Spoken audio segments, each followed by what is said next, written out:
Welcome to Indie Business Radio. And you know what? I'm going to tell you guys, change is a good thing, right? Effective today, my Indie Business Radio show is now called the Indie Business Podcast. It's the same fantastic show that you've been used to since 2005. But podcast is just a word that everyone seems to be gravitating toward, and since that's what it is, and it's available on iTunes, and pretty much, as you know, every place else I can share it with people, I'm going to start calling it a podcast. So, hello and welcome to the Indie Business Podcast. I'm your host, Donna Maria, and you have arrived at the one place where we empower you to enjoy your life, build your business, and have your way. Today's show is sponsored by Brambleberry, offering more than 2,500 soap and cosmetics making supplies, including fragrance oils, soap molds, and everything else you need to make your own products as a business or a hobby. Learn more at brambleberry.com. If you're listening to the show at indiebusinessradio.com, I invite you to click on the live chat button. You can also post your questions and comments for me and my guests to the Indie Business fan page on Facebook as well as on Twitter. Well, guys, you know the handwriting is on the wall, I think. Whether or not you have a job, you will need some kind of business of your own to ensure your future and create new ways for you to make your best contributions to the world. It's a lifestyle we must all learn to embrace, I believe, and I did it 10 years ago when I quit a job at a Fortune 500 company to create the life I love, and you can do it too. And today's guest is here to help talk you through the process. Her name is Pam Slim, and she is the author of Escape from Cubicle Nation. From corporate prisoner, that's interesting, to thriving entrepreneur. Pam blogs at escapefromcubiclenation.com and has consulted with corporations like Cisco Systems, Hewlett-Packard, and Charles Schwab. She escaped from a cubicle just over 10 years ago. I'm thinking we may have made our escapes around the same time, actually. Welcome to the show, Pam. Thank you so much. Thank you. Yeah, it's actually going to be 14 years in August, so it's been quite a while. I can hardly remember back to those days back in the cube. Yeah, back in the cube. So let's ask. I have a question about that. Your blog is called Escape from Cubicle Nation, and I know that's where all this started 14 years ago. Tell me what was going on back then that let you know that this was kind of not only what you wanted to do, Pam, but you also saw a need for other people to hear what you had to say about it. Take us back to that time and tell us what was going on that led you in this direction. Yeah, well, there were two things, actually. There were two parts to my business, and the first part was not Escape from Cubicle Nation at all. It was actually make a better life within corporations. So the first 10 years of my business, I was a management consultant, and my clients were large corporations all throughout the U.S. and Europe. And what prompted me to take the leap from my full-time employment were a couple of factors when I first started out. The first was I had actually really always enjoyed being an employee. People have a hard time believing that because of my because of my brand, but I was not disgruntled at all. I love to learn. I was working for Barclays Global Investors in San Francisco, where I'm originally from, and it was a stimulating environment, and I had a great position. I had a fantastic management team for the time that I worked there. What changed is we were bought. There was an acquisition, and we were bought by another company. And most of my immediate management team left to go other places through the reorganization, as often happens in mergers. Mm-hmm. And so what I noticed when my management team left is within a period of about a week, I kid you not, it felt like I was coming into a totally different place. And what I realized is so much of the quality of my work experience was driven by the team that I had around me. And when that team shifted, it really affected the entire dynamic of the organization. And a lot of people were feeling that as the organization was changing. So that was one indicator that I was just ready for something new. I really wanted to have that quality of mentors and colleagues to work with. And at the same time, I had actually been teaching martial arts and running a nonprofit martial arts organization for 10 years as a volunteer. Basically from the age of 20 to 30, I was a maniac. I would work during the day in my nylons and pearls, and then I would race to the next location, take it off, change into my martial art uniform, and teach. On the weekends, I was presenting, doing performances at different community centers. I was recruiting a lot of kids in the evenings and the weekends in the streets of San Francisco for our youth programs. And so I was working a lot for an extended period of time, and I loved it. It was very, very engaging. but I actually got pneumonia right before I turned 30, and I think part of it was just accumulated fatigue from going so much. So I think that was an indicator. And then turning 30, it was a bit of a milestone birthday, and I just wanted to do something different. So what spurred me to quit my job was more wanting a change. I actually did not have a plan to work for myself. I just knew I wanted to get out, and I wasn't quite sure what was next. So I don't recommend this to others, in a different situation. But for me at the time, in 1996, I had enough money set aside where I could just take the leap. And so that's where it started. And then it was when I got my first corporate consulting client that I just did really as a way to generate revenue that all of a sudden I realized that I loved working for myself. And that's what I ended up doing for the first 10 years. Now, Pam, it's interesting that you say you didn't really have a plan. That was almost 15 years ago. And now things are a little bit different, though. People sort of need a little bit more of a plan than, generally speaking, maybe you had all those years ago. Do you think that's the case? And how do they go about sort of starting to embrace this idea of planning for leaving while they're still at a job?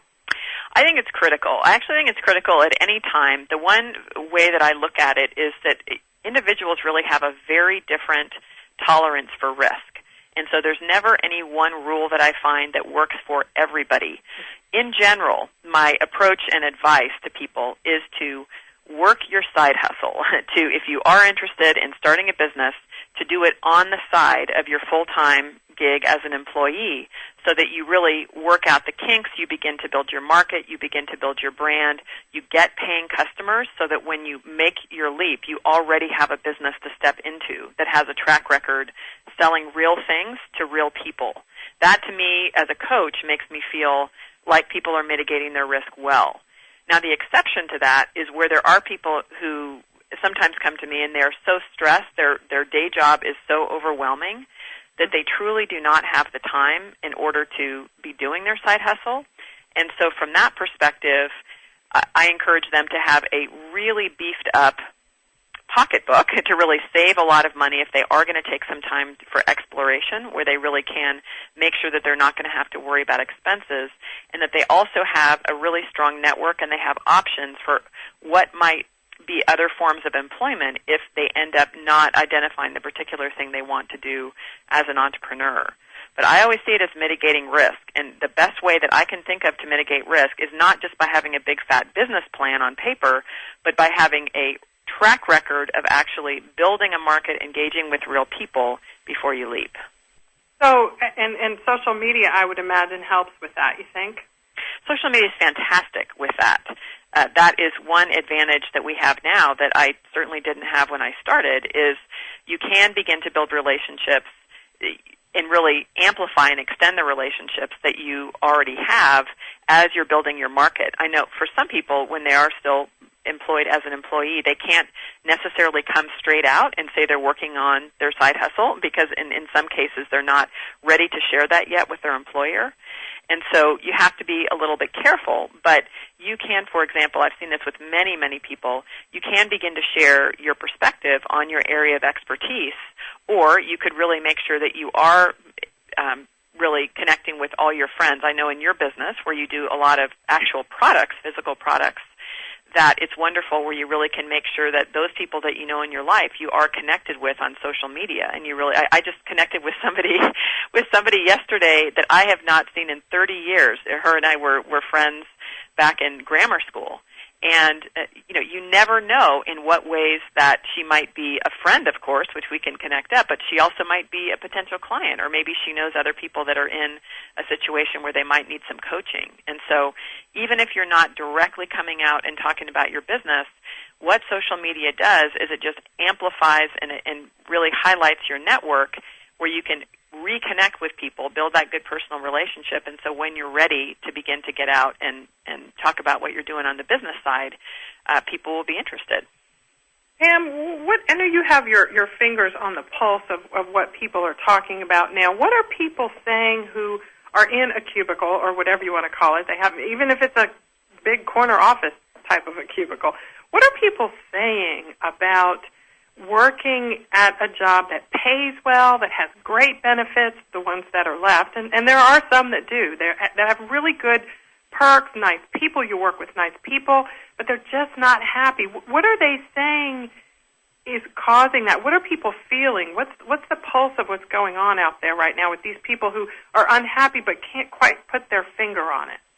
Well, there are a few categories of things happening, and I think systemically what has happened, I've noticed it particularly in the last 10 years of business, but really accelerating in the last 5, is that as we look at what life is like systemically in most major global corporations today, is that the pace of work has really accelerated. So as the economy has, even when it was growing, when it exploded, when it imploded, when everything fell apart, when there were, all kinds of layoffs, what happened for most people is that corporations were really having fewer people do more work. There's more responsibility.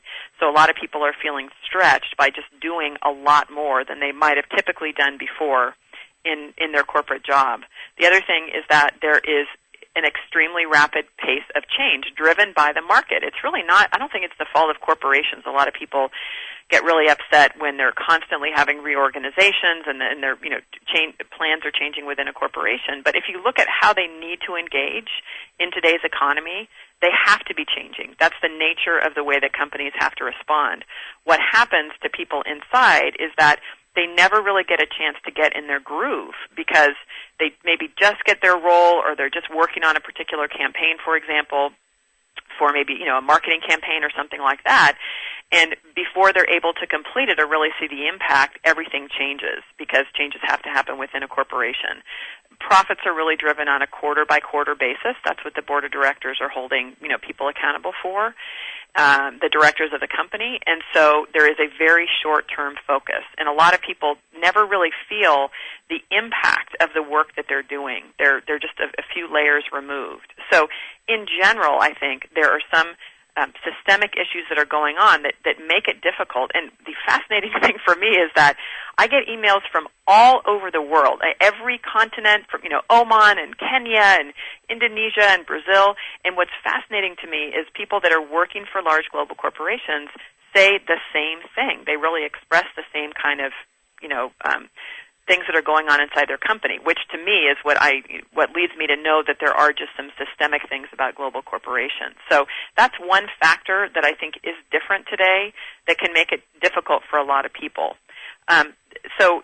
With those conditions, with those things happening, there's the other personal side where there are a whole crew of people who have been in corporate jobs because they kind of fell into it. They didn't know what they wanted to do in college. They just kind of chose a major. They went on a bunch of job interviews. They grabbed the job that sounded interesting, and they just went with it. And before they knew it, 10 or 15 years later, they were in a career that they don't necessarily feel personally connected to. They don't feel a lot of meaning from it. They don't get meaning from it. They don't feel like they're utilizing their life's purpose. So given what's happening in corporations and in the economy, a lot of people are saying, you know what, if I'm going to really work really hard and, spend all my hours on the cell phone, on email, I might as well do it when I'm going to be reaping the benefits personally, if it's my company. And also, I want to know that it means something. I really want to know that it makes a difference. That's the underlying pulse that I feel for people is they do want to feel some deeper meaning to what it is that they're doing. So it's not one factor, and it's not like everybody is unhappy. Some people are really, really happy to have a solid job right now, and it works for them. And I think that's fantastic. Not everybody should start a business at all. And if your work situation works for you right now, then that is great. I'm totally happy for you. I would say think about your side hustle. Even if you feel like everything is great, knowing how quickly things change, knowing how people get blindsided by being laid off, know what you would do if you needed to make a living. Good question. Good way to describe it. So, Pam, you mentioned that it's not really for everyone. So let me ask you this. What about people who are happy in their jobs? They would never leave their job, and they really don't feel like entrepreneurship is for them. But, circumstances sort of conspire to lead to a layoff, and then there they are. I guess I'm wondering, if entrepreneurship isn't for everyone, can it become for everyone who might find themselves in that situation? I go back to risk again. So the one human thing that we all share, the one emotion, the one thought we always share, I think for every human being on our planet, is that we really want to take care of ourselves and our family. Mm-hmm. I've been in many places of the world, many different situations. It doesn't matter the economic situation. It doesn't matter where somebody's from, their background. They care about taking care of their family. Right. So from that perspective, from having lots of possible ways in which you can generate revenue for your family if you need to, for some people this can be the case where they could do it if they have to. Their preferred work configuration is to work as an employee. So for them, what they're doing is mitigating risk. It's really the equivalent of paying for life insurance, or health insurance or auto insurance. You're mitigating the risk that if anything happens, then you will know how to make a living. And I think it's the kind of thing that we all really need to know. We can get sometimes a little bit stuck in a pattern of not wanting to look at other opportunities and just saying, I'm happy in my job. I'm just going to, hope everything turns out all right. The danger to that, and I've unfortunately seen some impacts of that when I get emails from people that are completely freaked out because they lost their job unexpectedly. The downside is you really don't look at that. If you don't choose to understand how to work entrepreneurially, if you don't know how it is that you could provide for your family in the case you lose your job, you do put yourself at risk. And when you're in that state of panic, thinking about how our brains are wired, it's the lizard brain, it's the part of your brain that's really tuned for fight or flight. When you get in a situation where you feel really at risk, like losing your job, you don't think very clearly. You go into panic mode, and you're likely just to grab for anything, or what I've seen for a lot of people is they just get paralyzed by fear, and they can't step back and calmly think about what would be some ways that they probably could make a living. And that can lead to some really difficult personal situations. So if you're thinking about it, I was just going to say, when you're thinking about it, when you're not in the panic zone, when you maybe choose to take the time to really step back, when you already have a steady paycheck, you're going to be thinking about it more creatively and with a lot more calm. We're talking with Pam Slim, the author of Escape from Cubicle Nation, From Corporate Prisoner to Thriving Entrepreneur. When we come back from our break, we're going to pick Pam's brain about steps we need to take to go from the cubicle to our own office. This is Indie Business Radio. I'm your host, Donna Maria. We'll be right back.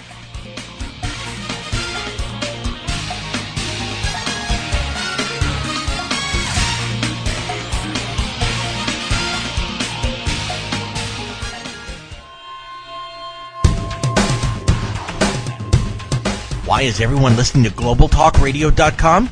Because it's the future of talk radio. Every day, more and more people are finding Internet radio as not just an alternative media, but as a replacement to traditional AM and FM broadcast stations.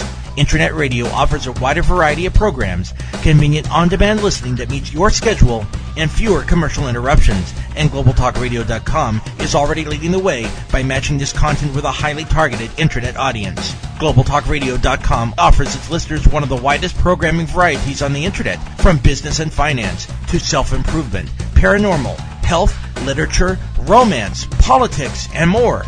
There are also opportunities for prospective hosts who would like to host their own weekly or one-time talk shows. Want to learn more? Check us out at www.globaltalkradio.com and see the future of talk radio today.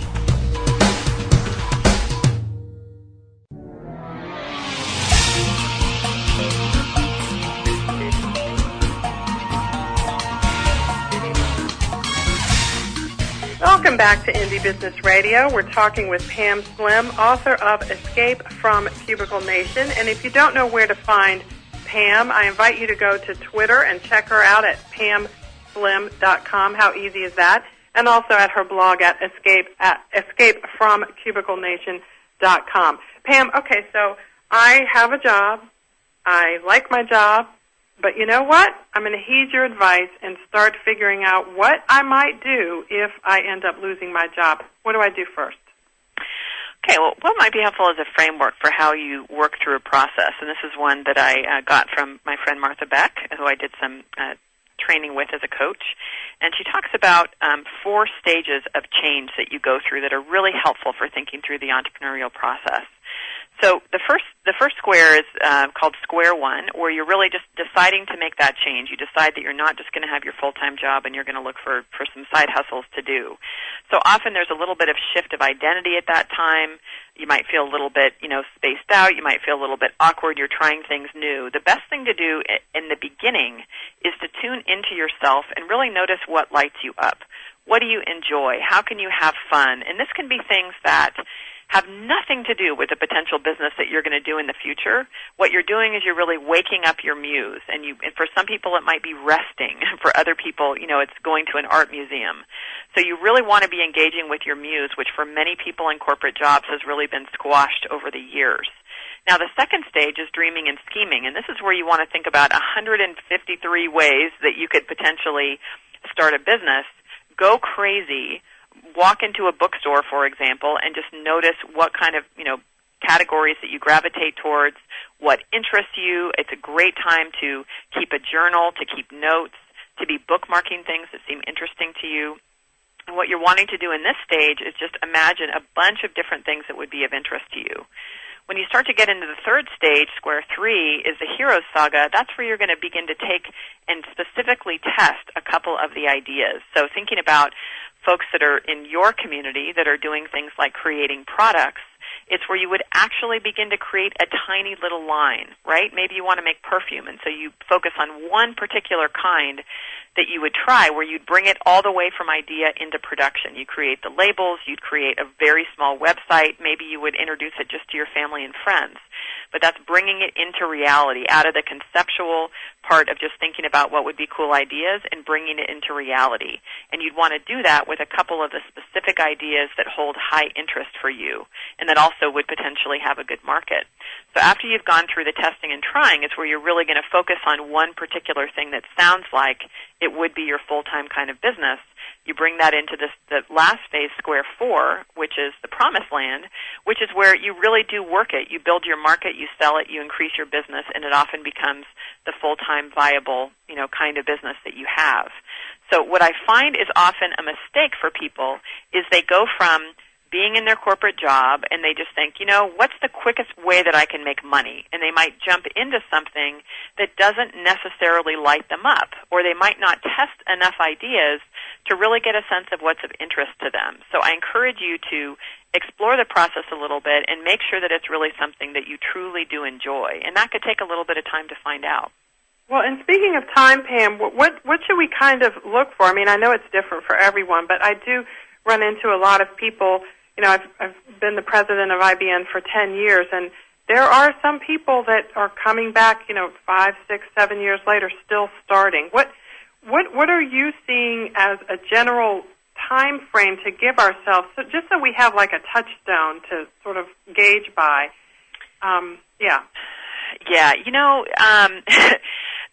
The touchstone is it really, really does depend on a couple factors. One is it depends on the nature of the business that somebody is in. So for people who, for example, are marketing experts who are choosing to be marketing consultants, I know in my case, when I started with my very first client, that was the beginning of my business.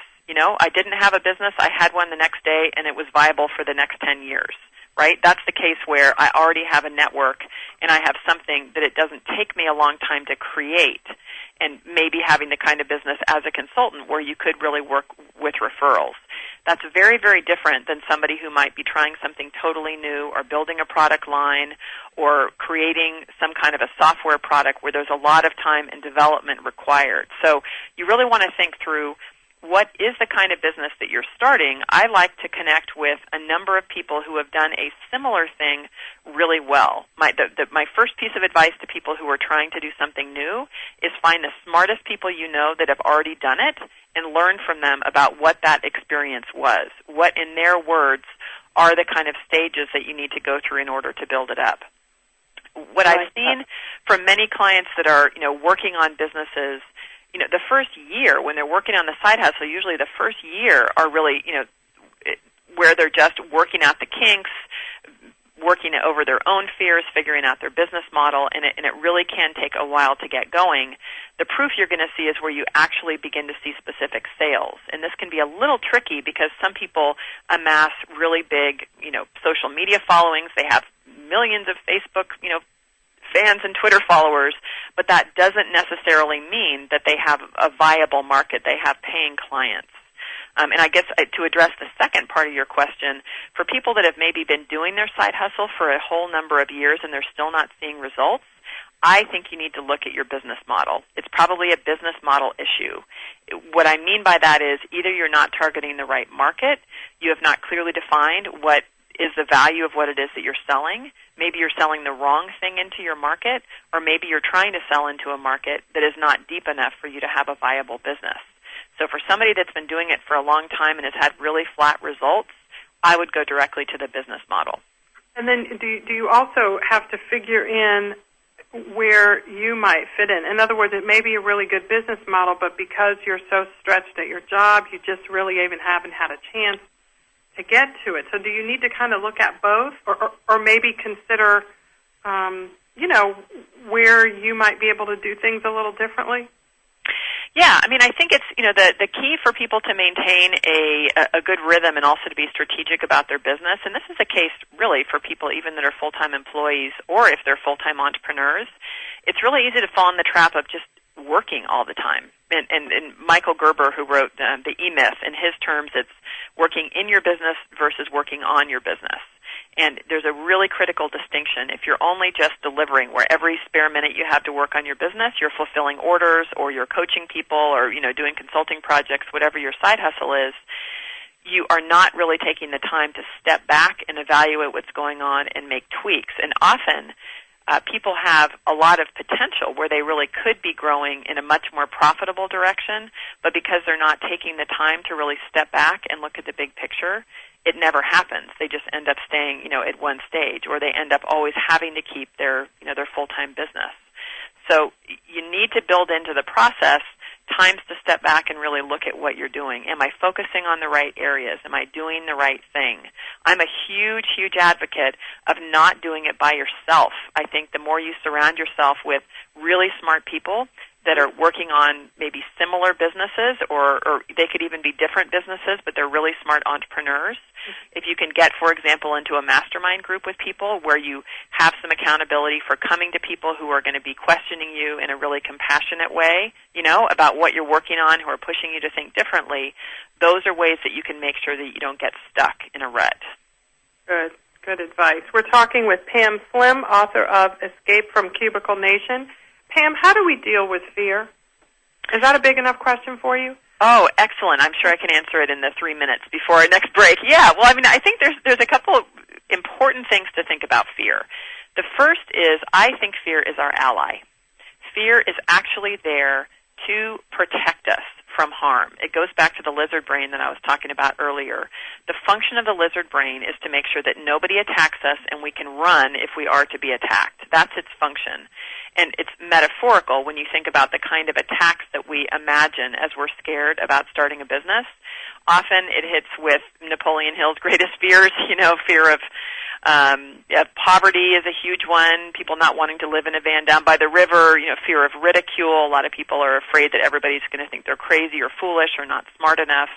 And so where you realize that your fear is just talking to you to protect you, you can begin to really dig underneath and see what of that would actually have some granules of truth and what of it is just a kind of gut instinct that's trying to keep you in a safe pattern, in a safe place in your corporate job, for example.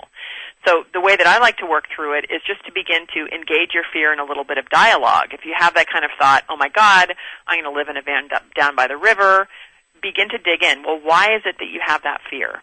Well, because I don't really know if I can be successful in business. Well, why is that? Well, I'm not exactly sure what it is that I'm selling. Oh, okay, why is that? Well, because, I haven't really taken the time to create my business plan or to really develop my product to know what it is that I'm selling. Now, that is actually a place where you can do something concrete in order to address that particular fear. And so fear can usually be pointing to areas where there is some truth, where you really do need to be addressing an issue. And then once you address that issue, it ends up relaxing your inner lizard so that you don't have to be in full-on panic mode and just think it's an all-or-nothing endeavor. So part of it is really taking your fear from its existence back all the way, tracing it back to its genesis, and dealing with that instead of dealing with fear in a general sense. Exactly. There's always a root to it. So it usually starts with generalized fear, generalized anxiety, as the psychologist would say, where it's just a fear of anything that's going to be different or some generic attack by somebody. What if I start a blog and everybody hates me and they start to, spew terrible comments? You really need to begin to dig in from that generalized fear and find out what really is specific.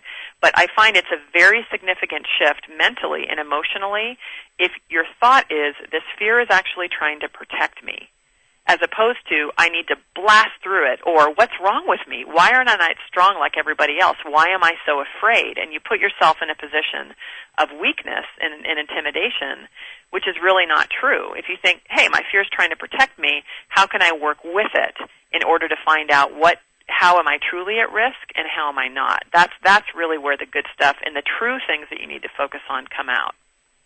Good. Excellent advice to position fear so that it is your friend and not something to run away from but to deal with. I love that.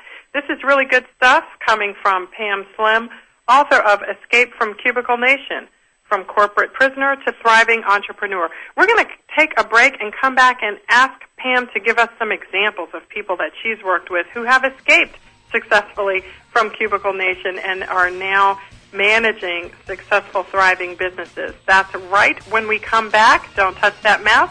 This is Indie Business Radio. I'm your host, Donna Maria. We'll be right back.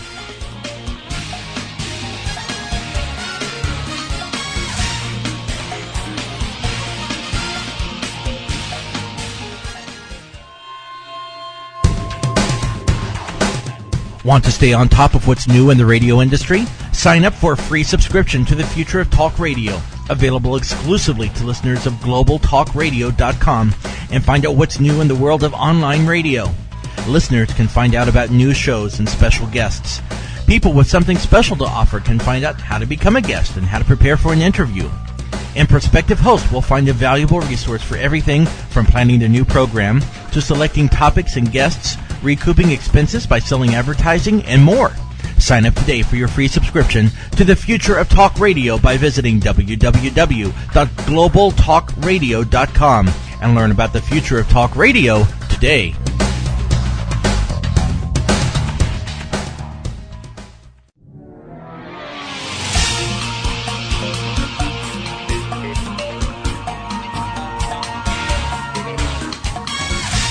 Welcome back to Indie Business Podcast or Indie Business Radio. We're talking with Pam Slim, Escape from Cubicle Nation author. And Pam, I'd like to know, you've given us some great tips about, really rearranging the rhetoric in our head and the playbacks in our head that may be holding us back from managing a successful business.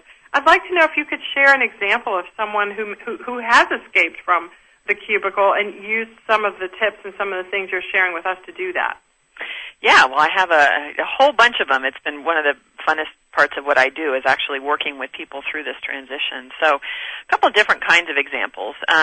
One is a woman that I worked with that was actually a senior vice president at a large company and had a lot of ideas. She classically went through the stages of looking at a whole bunch of different things that she could do and spent a lot of time exploring what was of interest to her. She had many different kinds of ideas, from event planning to software startups to just all kinds of different things.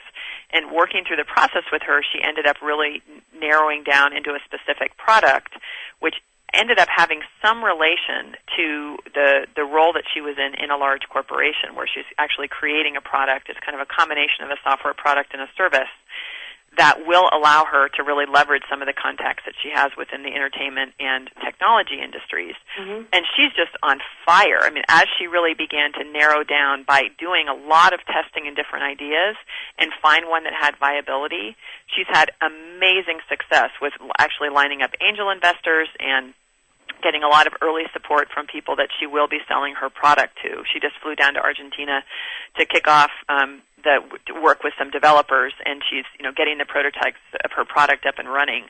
What I think is really great about her story is that she really did spend the time to find the right kind of business.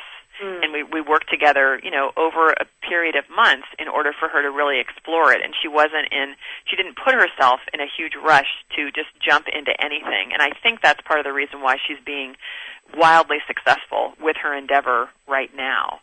So that's one example. Another example is a friend of mine, Willie Jackson, who I'll name because we actually talk about his journey, and he talks about his journey on his blog. Willie is an amazing, smart, 25-year-old young man from Atlanta who had been a consultant for Accenture, for a large consulting company. And the great thing about Willie is he is a classic example of somebody who gets the side hustle. He's been doing the side hustle since he was in college. And what he does is he works with a lot of young people who are needing to brand themselves, to work on their personal brand as they're graduating from college, and to present a really good impression to hiring employers. And he does kind of a combination of actually very specific website development, getting all of their information online so that they have good search engine optimization, so that they're found when their employers are Googling them. But he also does a lot of on-the-side kind of coaching and consulting to them about being proud of all the experience that they have had in their life that leads up to graduating from college. A lot of recent college students can feel a little bit awkward, like they don't really have a lot of experience, and what he really helps them to see is that their entire life and everything they've ever done can lead to a really great story. So Willie I've been so impressed with him. I first met him in person in Atlanta when I went there to do a workshop for my book, and we're actually now collaborating. We're going to be doing a speaking tour to universities to talk about the new world of work. And, he's just an example to me of somebody from our younger generation who have really decided that even entering in the cubicle world at all is not worth it. He saw even in a couple of years he was there, he had a great position, but basically what it meant is that he was in a cramped room doing spreadsheets for 18 hours a day, and the glamour really wore off on him, and he feels a deep calling to be doing something that's more meaningful. So, different generations, people who are working on things in a different way. I think Willie's great example is that he really mastered the side hustle. And so when he was ready to quit his job, he already actually had multiple sub-streams of income that were coming from what it is that he was doing, building websites, speaking now in the tour with me, and then also doing web hosting and a lot of things like that. Now, Pam, you're a mom, and you have, is it two young children? A 2-year-old and a 5-year-old, and I have a 23-year-old bonus son as well, my stepson. Oh, okay. Well, and you've got 2 young ones, so just like me and a lot of our listeners, you are running a business as you're doing all that, and the two of us don't have the corporate hustle anymore. We're out of the cubicle, so we have a little bit less going on. Can you share some tips for moms who are in corporate America now? They want to leave, and they need to go through the process that you're talking about, Pam. But time management and other things just seem to, gravitate, pull them in a different direction. Can you give us some examples of people, of women, mothers, who have done this or are doing this, and how are they doing it? Oh, I mean, I have many. I would almost venture most of my female clients are moms. So I have...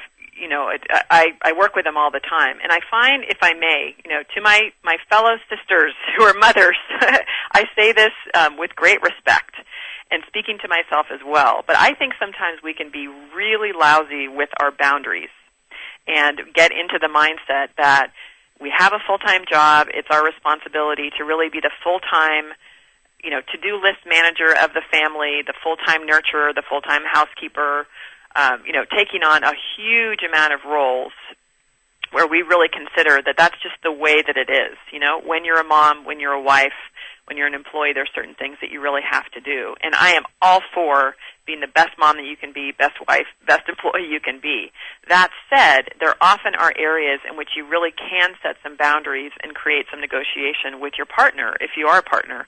I have clients who are single moms where it can be a different kind of a situation where you may not have a partner that can pick up slack in certain areas, but maybe there are different ways that you could work with your extended family to get a little bit more time off in order to work on your side hustle. And so part of what is really important to get clear is that your journey, first of all, is worthwhile, and that in certain times, certain stages of the development of your business, you are going to need to make choices and prioritize things. And it's not always going to make everybody happy, you know? It's not always, doesn't always feel great if you're not totally present all the time, as maybe you have been when you're only doing one thing. So, but realizing that, looking at what the long-term benefits can be, I think if you plan for certain stages where you really talk with your family, again, if you're in a partnership or a marriage, where you talk with your partner and you say, okay, much like if you were going to go back and get an MBA, you know, people often figure it out when they're going to school, but they don't apply the same thinking to starting a business. So if you were going to school, you would say, all right, I'm going to have classes these evenings, you know, I need to be studying on the weekends. What are ways that we can work together so that I can have time to do that? And where you get a little bit of shift in responsibilities, maybe a little bit more shared responsibilities on the home front, and where your partner understands how it's going to benefit the family as a whole. A lot of the communication needs to take place before you jump in and you start to do things. And the other thing I would say is that make sure that you're doing the very same thing for your partner. So maybe if they're stepping in, I know when I was writing my book, my husband deserved a, you know, Nobel Prize for for watching the kids, because during the last 2 months when I was really just cruising in order to meet my deadline, he ended up having to take the kids a lot on the weekends just so that I could get it done in that crunch time. So knowing that he did that and knowing how much I appreciated it, when that was over and I got more time back, that's where I was really looking and seeing for ways that I could support him. And his business ended up, you know, kicking up where he was on the road a lot, and I very happily stepped in and, you know, did a lot more of the hands-on parenting when he was gone. So communication is a part of it. Boundaries is a part of it. I think I worked from home for 13 of my 14 years. I just moved into an outside office. And I learned that it's actually really, really hard if you're trying to work on your plans when your kids are around. So I suggest that, where you do have maybe a couple hours, it's much easier where you can, you know, go to a cafe or go to a co-working space or, you know, go to the library, somewhere where you can be uninterrupted. Because I think it's like a mom gene. Like as soon as you're a mom, you hear, even if you're focused on maybe writing something or creating a product, you're tuned in for the tone of voice from your kids. So if you hear a squeal or a cry, or you hear your kids fighting or something like that, you're going to be tuned into it and really be, you know, drawn away from your work. So what I found having an outside office is that I actually get much more done. I don't have to work as many hours because when I'm at work, I'm totally focused on work, and then when I'm at home, I'm totally focused on my kids. And I found it's actually better for everybody all the way around. That's such good advice. I've noticed all those things as well. Pam, what surprises people the most when they go from the cubicle to their own business? What can you tell us that surprises people the most so that our listeners today won't be caught off guard as they make this journey? I think what surprises people is that it can feel really overwhelming to be the one in charge. And it's easy to be sitting back and blaming management, which we all know can often be very lame. You can be in a situation where you hate the way things are run and you imagine that if you were running it would be a lot different. But it's easy to forget that somebody else, when you're in a corporate job, is providing the guidance. Generally, they're handing you your goals. They're giving you specific feedback. You know what you need to get done in any given week. And when people go out totally on their own, all of a sudden, you're the one that has to create that structure. And that can really throw people for a loop. They just sit back. They know they have a bunch of stuff to get done, but they don't know what it is. And that's often where it can be good initially to work with a coach or, as I said, get a mastermind group. Have somebody work with you so that you can start to get in the groove of understanding how you translate what your overall goals are during a certain quarter of really what you want to get done, and how you bring it back to know what is it that you need to work on in any given time. Because a lot of people just get overwhelmed not knowing how to motivate themselves and find that they can get into procrastination, start to feel worried about, you know, not getting everything done. So I think that's one really big thing. And the other thing is actually a very positive thing, which is the exhilaration. I know that I felt like I was on fire when I was on my own, even though I was doing consulting that was very similar to the work that I had done as an employee. It felt 100% different than when I was doing it as an employee because I wasn't in all of the politics that went on in the organization. And that felt so freeing to me, and it really was highly, highly enjoyable to do the work. So it can be really exhilarating to know that you are the one in charge. And, I think that's something that people have to look forward to. One of the things your book talks about, Pam, is the importance of recruiting your tribe. And, of course, that makes me and maybe some other people think of Seth Godin's book, which is entitled Tribes, which is, by the way, a fantastic read. I highly recommend it. But Pam, tell me this. What do you mean by a tribe, and are there different types of tribes? What kinds of tribes should we recruit, and how can they help us? Yeah, I actually tease Seth because I used tribe in my chapter before his book came out. But it was a similar thing. My husband is actually Navajo, and so I was teasing. Some of the metaphors that I use for tribe comes from actually the Native American tribes here that I experienced just through my own family situation. One of the things that I noticed in my husband's culture is that there is such a sense of affiliation and connection. When people meet each other, you introduce yourself by clan, and immediately after having a meeting, people really understand how they fit together, and there's a real sense of connection and just a really deep feeling that people have with each other, knowing that they are connected to some greater purpose.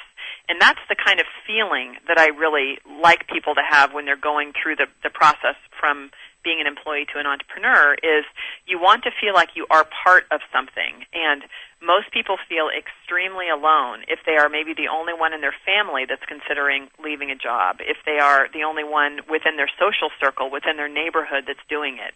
A lot of people will tell you that you are crazy, and it's easy to believe that if you don't surround yourself with others that are on a similar journey. So what I suggest, it's really a similar process to looking for your right clients. Identify the kind of people that you really get invigorated hanging out with. Who would be wonderful to be around? Who is really, really smart? Who is very, very supportive? Where are the experts in your area? And I like to have a couple different layers of your tribe. You have what I call your posse, which are people who are at a similar stage of you in business. Maybe they're not exactly in the same business, but they can be more like your mastermind partners, people that you'll hang out with that'll give you specific feedback and encouragement. Then you have your High Council of Jedi Knights, and those can be people that you really admire. Seth Godin is one for me. I love his work. I admire what he does, and I aspire to have a similar kind of, impact that he does in the world. And so thinking about who are some of those people that could end up being direct mentors if you end up meeting them in person, or could just be people that you like to study their work and read their books and aspire to, that's a really important way to begin to build your tribe. Social media is fantastic for doing that. That is the way you can really do it, is to notice maybe you're really interested in a particular topic, and so you can start to look and see what are different blogs that have information on that topic. Are there any subgroups on Twitter? Are there Facebook fan pages around particular areas, like, maybe natural products or people that are interested in social entrepreneurship or consulting? As you start to look for some of those sites and then begin to build relationships with people there, that is a fantastic way to begin to build your tribe. And then take it offline as well. I know when you and I met the first time in real life was in Charlotte, where we had a wonderful cross-section of people that were brought together to look at innovation and entrepreneurship within the Charlotte area. And it's a great example of a wonderful place to meet folks in person that can really help to extend your reach and give you feedback and input. Pam, you also talk a little bit in your book about defining the spirit of your brand. How do you sort of get started doing that? And then, how much of that incorporates who you are as a person? It all incorporates who you are as a person. I actually think that the spirit of your brand is really the spirit of who you are. That's my take on it. That's my approach to entrepreneurship. So I welcome people to have a different view. But for me, the best kind of company, the best kind of brand is going to spring from the root that is you. It's your feeling, it's your spirit, it's the way in which you look at the world. Even if you're really creating a product, you can really have it be infused with characteristics of what it is that you're like. So as you're going through the process of exploration about what kind of business that you're starting, and you are developing it, you're thinking about the market, the spirit of your brand is communicated in the look and feel of it. What does your website look like? What does the product look like? How do you talk? How do you communicate with people? There are those that are very maybe succinct, that provide straight up, direct feedback to people. There are those people that like to be very lighthearted and have an overall spirit of their brand that's really about being funny and engaging. There are those that really want to have a luxury kind of brand. Maybe somebody feels really tied in their own life for having really high quality things and talking in a very elegant and eloquent way. So whoever it is that you are, and also whatever way that your market will really best get information from you, that really becomes the spirit of your brand. And it comes out in everything about how it is that you operate. The spirit of your brand, most importantly, is in how you actually deliver the work. What's the experience that people have when working with you? Are you reliable? Do they have a good customer service experience? Does your website function effectively? Everything about that is really communicating the spirit of your brand. And what I find that many new entrepreneurs just think about brand in terms of logo. They spend a huge amount of time thinking about how can I design my logo so that it's really effective. And I think that's actually not the most efficient use of time. That's really way, way down on the list. That's the most important thing is, who are you connecting with? Who are you? And how can you really communicate that in all ways? Such a good point. And I always say, we're our best assets when it comes to creating the brand. And I love that you said that. You heard it right here, guys. It's not all about the logo and the colors and how everything looks. You are a big part of the spirit of your brand. That's what Pam Slim says. She's the author of Escape from Cubicle Nation. You can get more information about Pam and her book at her blog, escapefromcubiclenation.com. You can also follow her on Twitter at Pam Slim. So exciting. Great to have you here today, Pam. I encourage you all to go out and get this book, even if you're not transitioning. Some great tips in here for entrepreneurs and small business owners from all walks of life. Next week, Willie Peterson, author of Strategic Learning, joins us to share his situation analysis approach to outsmarting the competition by turning key insights into competitive advantages. That's next week, right here on Indie Business Radio. I'll see you then. In the meantime, enjoy your life, build your business, and have your way.